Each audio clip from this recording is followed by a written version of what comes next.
As mayor, one of the greatest responsibilities is to keep our residents safe and secure. One of the biggest challenges of America we face in meeting this responsibility is preventing criminals from illegally obtaining guns and using them. I am very proud of my record on the issue of gun and gun violence, and I am grateful for the support of so many people and organizations from all across Chicago and Illinois who work very hard to protect all of our communities and our children from gun violence and have worked to enact reasonable and common sense gun laws at the state and federal levels. But I've often said gun violence is not just a Chicago problem or an urban problem. It truly is an American problem. In 1 year, on average, almost 100,000 people in America are shot or killed with a gun. I know that the NRA and the gun industry, and I say the gun industry, are proud of their efforts to stand in the way of common sense gun legislation. But the sad fact remains, gun violence numbers are something our country should be embarrassed about every day. And so in addition to our work at the state and local levels, we have established national partnerships aimed at developing innovative policies supporting legislation that helps law enforcement target illegal guns and make our communities safer. And that's why I'm pleased to be here with Congressman Quigley and other gun advocates and some victims of gun violence to draw special attention to the deadly problems that exist in our country's gun background check system. The truck behind us has begun a 2-month national tour in support of an online campaign that urges Congress to take 2 simple but critical steps to fix the broken background check system. First, ensure that the names of all people prohibited from buying a gun are in the database. Second, subject every gun sale to a background check. The tour has been organized by Mayors Against Illegal Guns, a coalition of almost 500 cities and small towns, of which Chicago is a founding member, with Mayor Michael Bloomberg of New York, Mayor Tom Menino of Boston are co-chairs. Each mayor in this coalition has signed its statement of principles, committing us to a common goal, protecting the rights of America to own guns while fighting to keep criminals from possessing guns illegally. The shortfalls and gaps in our national background check system have deadly consequences. They allow people like Tucson shooter, the Virginia Tech shooter, Fort Hood shooter, Northern Illinois shooter, all of whom had histories of serious mental illness, to purchase guns. These shortfalls and gaps also allow people with criminal histories to purchase guns that are used every day to kill people from our communities and our cities. Since the campaign began in January, more than 250,000 people have signed an online petition and urged the President and Congress to fix the system. As the truck sadly shows, in the short span of 7 weeks since the shooting of Tucson, more than 1,300 or more people have been killed with guns in the United States. Our people want laws like those we are calling for today. Last year, Mayors Against Illegal Guns commissioned a poll that showed that there is a lot of common ground between NRA members and non-members on some gun laws. For example, the poll showed that 69% of NAR members and 85% of non-NRA gun owners support background checks for all gun sales at gun shows. Passing legislation to close the gun show loophole, fix the background check system, has been a part of Chicago's federal agenda for many, many years. We know it's a very difficult task. We have a well-funded opponent in the gun industry, which spends millions of dollars every year in Washington and Springfield with their lobbyists. But their money and their influence have not stopped us before. It won't stop us this year. I also want to provide an update on actions in Springfield regarding guns. Right now, the NRA and the gun industry is very, very hard at work.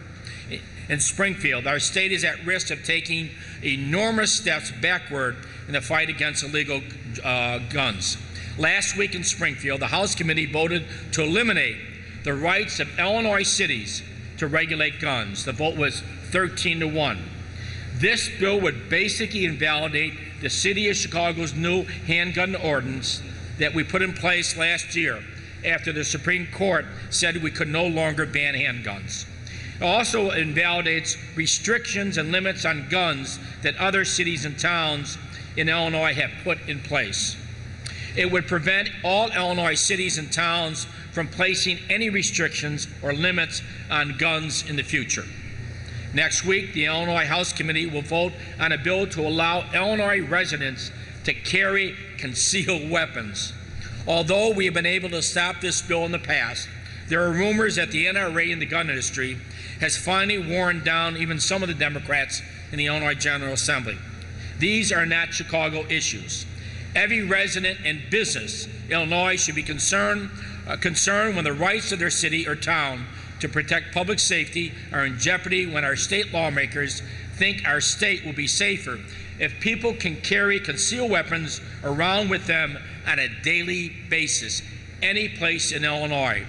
Every resident should be on the phone right now calling their state representative or their state senator to oppose these bills. We need the citizens of Illinois, in the state and Chicago, to stand up for their rights to live in safe communities. Common sense gun laws that keep weapons out of the hands of those who shouldn't have them, and that hold manufacturers, gun dealers, and gun owners to high standards, can both support the Second Amendment and protect us. Thank you. First, I want to thank Mayors Against Illegal Guns for their efforts, and those advocates which gave me petitions today toward this end from thousands of citizens concerned about gun violence. I also want to say that we all owe an extraordinary debt of gratitude to Mayor Daley for his years of service on all issues, but particularly those as state's attorney and as mayor of the city of Chicago for his really national efforts to move toward reasonable gun control and protect citizens across our country. So thank you, Mr. Mayor. You know, when the Supreme Court ruled, a lot of folks thought, when they struck down the McDonnell gun case, well, you can do whatever you want. If you actually read the decision, they said there are extraordinary strong limits still in place. If you read the language, the right to bear arms is not, quote, a right to keep and carry any weapon whatsoever, in any manner whatsoever, and for whatever purpose. Incorporation does not imperil every law regulating firearms. Folks, what they were saying is not everybody can have a gun. Not any gun they want, and not everywhere they want. Let's just talk about two aspects of that. Any kind of gun. What you see here in front of you, in some cases, are high-volume clips with assault weapons, right? When you have a 30-round clip, you are not doing anything to do with the Second Amendment. You aren't protecting your home, you aren't protecting your business, and you aren't hunting. With a 30-round clip, you're hunting people. That is all there is to it. I think even the Supreme Court recognized that with their decision. So it's something that Congress needs to act on. Second, the gun show loophole. That has more to do with who has the gun. The absurdity of the gun show loophole is you can go in 25 minutes to Indiana and find a gun show from right where you are and buy anything you want without a background check. You can be on a terrorist watch list. I'm going to O'Hare to go to D.C. after this. If you're on a terrorist watch list, you're not getting on the plane. You can be on a terrorist watch list and buy a weapon just like this. It's about local security and national security as well. You could just assaulted your spouse and threatened to kill your spouse. You could have a court order keeping you away from your spouse. You could be on a database for that and still go to a gun show and buy whatever you want. You can be a convicted felon and go buy whatever you want. Real close to home, folks. You could have been adjudicated as dangerously mentally ill and go buy a truckload of guns, not just handguns, folks, assault weapons, without a background check. So let me just tell you what Congress has done toward that end, which perhaps should not inspire you. Under the 111th Congress, how many hearings were held dealing with gun issues at all? 0. Not one. When we advocated for a hearing on the gun show loophole, supported by the vast majority of Americans and even the majority of NRA members, we were told we couldn't have one we finally were allowed a briefing. We could call it a briefing because that wouldn't offend the NRA. So we had a briefing on the gun show loophole. Scary. What passed in the 111th Congress? A disclosed Reform Act on finance reform. The first exception created by this reform legislation on campaign finance was for the NRA. What two bills passed dealing with handguns? One that allowed you to bring in concealed carry handguns into national parks. Just in case Smokey Bear gets out of hand, you can take care of him. And by the way, with another bill, you can now bring guns on Amtrak. So if you all feel safer after all that, you're alone. When the McDonald gun case came before the Supreme Court, my staff, working with Mayor Daley, helped with an amicus brief and asked members of our body to sign on to it. A total of 54 other members signed on to that amicus brief defending the McDonald gun case. Out of 435, 275 members signed on to the other brief saying, strike down Chicago's handgun ban. This shows you where you're at. Let me close by saying this. The Holt family is here.